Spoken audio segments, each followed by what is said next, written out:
আছে, সেনাবাহিনী এই সেনাবাহিনী বানায় নাই সেনাপ্রধান। সেনাপ্রধান এখানে জয়েন করছে 40 বছর আগে, সে উঠে আসছে। এই সেনাবাহিনী দেশের সেনাবাহিনী। এই সেনাবাহিনীর যে অফিসাররা তাদেরকে উনি হাতে তৈরি করেন। যে প্রচুর আমদানি ইতিমধ্যে করে ফেলা হয়েছে। সুতরাং আগামী 7-8 মাস হয়তোবা তেমন কিছু হবে না, কিন্তু 7-8 মাস পরে জিনিসপত্রের দাম আমেরিকাতে বাড়বে বলে আমরা মনে করি। এখন এই সাথের ভারতীয় গণমাধ্যম অনুযায়ী তো সেনাপ্রধান এখন ডক্টর ইউনূসের কথা মেনে নিয়েছে।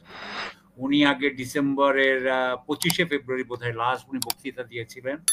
সেই বক্তৃতার সময় উনি খুবই কড়া ছিলেন এবং সমালোচনা মুখর ছিলেন, কিন্তু তারপরে তো উনি চুপ হয়ে গেছেন।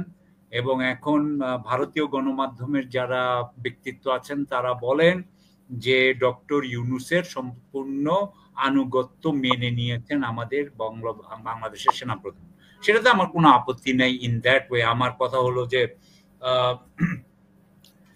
যেহেতু এটা অনির্বাচিত সরকার, সুতরাং অনির্বাচিত সরকারের কেউ অবশ্যই সম্পূর্ণভাবে সহযোগিতা সেনাবাহিনীর থেকে করা উচিত এবং সেটা করা হয়েছে। তবে আপনি জানেন যে এই সেনাপ্রধান সম্পর্কে আমার ব্যক্তিগত অনেক সমালোচনা আছে।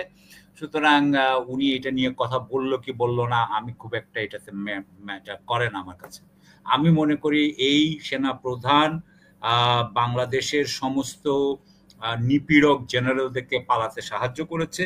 এই সেনাপ্রধান আসলে সেনাবাহিনীকে এখনো ঠিক করতে পারে নাই।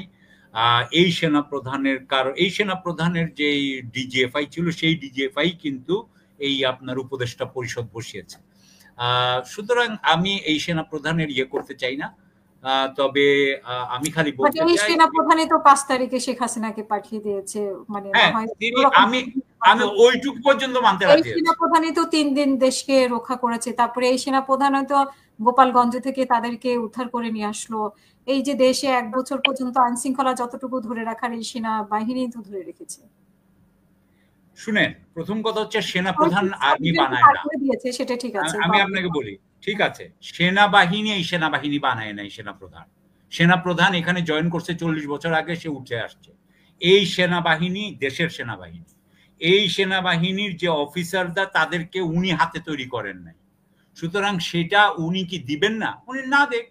উনি যদি না দিতে চান, উনি যদি এখানে চান যে এই দেশ কি বলে আপনার আইন শৃঙ্খলা সমস্ত ধ্বংস হয়ে যাবে, সেই এই জেনারেল ওয়াকার বলে আমি মনে করি না। আমরা জেনারেল সম্পর্কে ধরেন আমি কত 75 সাল থেকে জেনারেল দেখতেছি। জেনারেলদের মধ্যে অনেক রকম জেনারেল আছে, আমার যে 2 জন সহ আলোচক আছে তারাও জানেন।